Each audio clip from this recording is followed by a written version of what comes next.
Absolutely. There are so many myths associated with HSV2. Some of them blow it out of proportion, some of them downplay it severely, like just tons of misinformation. For anyone who's new, hi, my name is MJ. I'm HSV2 positive, which means I have genital herpes. Yes, I just said that out loud. It's important for me to do videos educating people because it reduces the stigma, which also reduces infection rates. So as you mentioned, let's start with myth number 1. You can get it from a toilet seat. This is not true. I remember when I was first diagnosed, actually this was a fear of mine. I'm like, oh my god, am I gonna accidentally transmit this to my family, to the public, if I gotta go to the bathroom?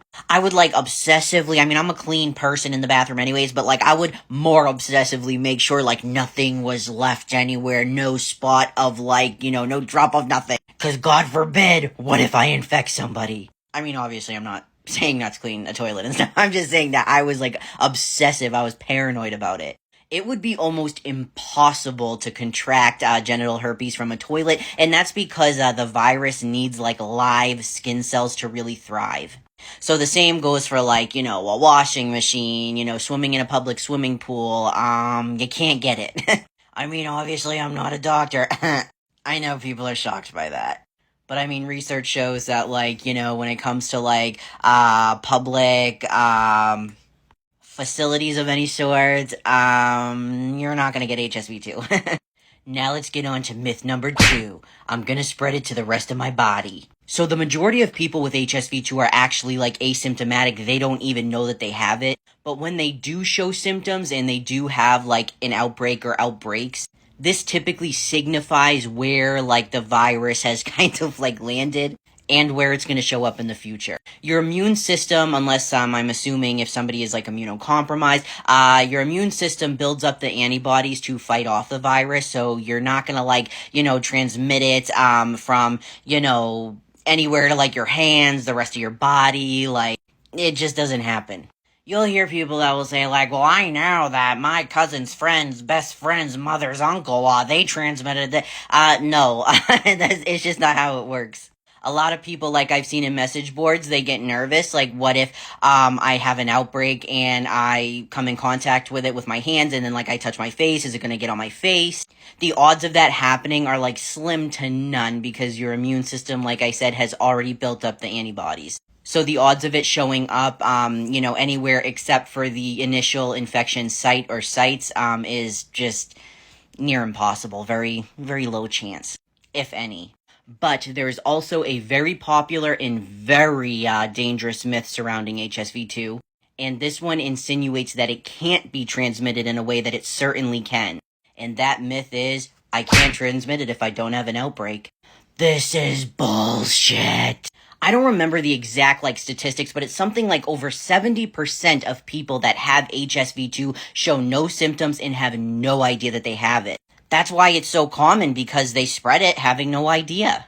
I heard the myth all the time, even before I got diagnosed myself. Oh, if someone's on antivirals and they don't have an outbreak, they can't spread it. As long as there's no sores, it's not transmissible. You can't get it.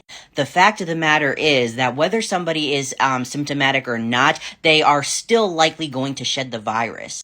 This means that even if there are no symptoms noticeable of HSV2, they can still transmit it. I can't tell you how many times I hear people talk about oh, well, I'm on medication, so it's fine, and oh, they don't have an outbreak, so everything's Gucci. It is not. Do not ever let somebody tell you that. Suppressants are great. I take antivirals sometimes. They are great at reducing symptoms. They're great for raising levels of comfort when you do have a breakout, because it can be very uncomfortable. But they do not prevent you from spreading it. People may argue that if there's no outbreak, there's not as much chance to transmit it because there's not I can't think of any way to censor it, open source or anything. But this is just false. Because like I said, even when you show no symptoms at all, the virus can still be shedding. And it can still be transmissible to others. The next myth, okay? If you've had the same partner for a long time and you just started showing symptoms, then you might be thinking, my partner must have cheated. Totally fucking wrong. When I got diagnosed with HSV2, I know that I had it without knowing it for quite a while. And how do I know that? because I was abstinent when I had my first outbreak. I had been abstinent for like a long, extensive amount of time, but I had just started testosterone, and the hormonal fluctuation is what they think caused an outbreak, like it triggered an outbreak.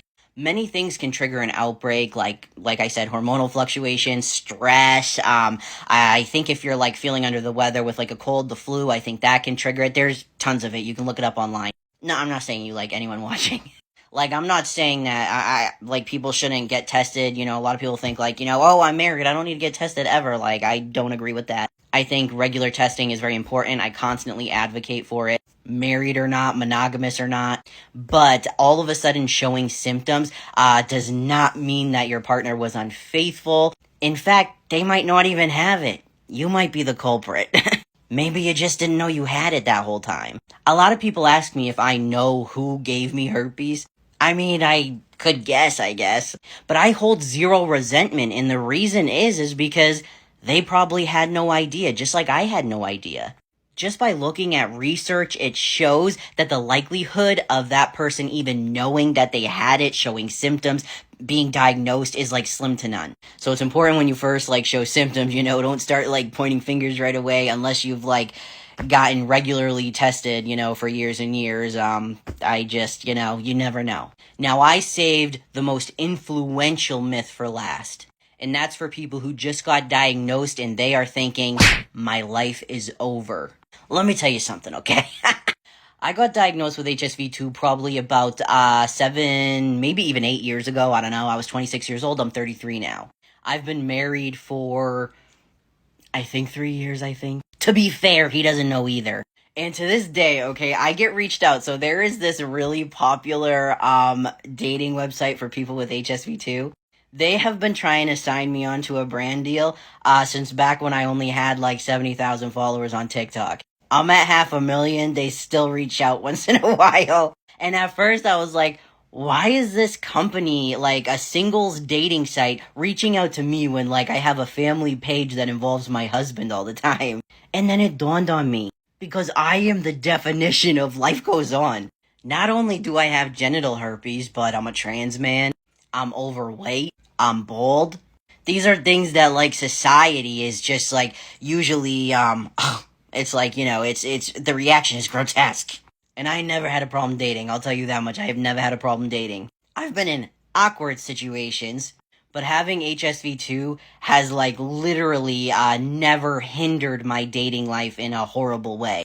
Out of all of the people I spoke to and got to know like before I met my husband, I think like 2 didn't want to pursue me because, of having HSV2. And that's 2 out of quite a bit of people. So, like, I'm living proof that, like, having an HSV2 diagnosis is definitely not the end of the world. Because if you want to go by society standards, I got, like, a shit ton more than that stacked up against me. And my life is Gucci. I love life. I've literally, like, built such an amazing following. And I haven't really let anything get in the way, definitely not something like HSV2.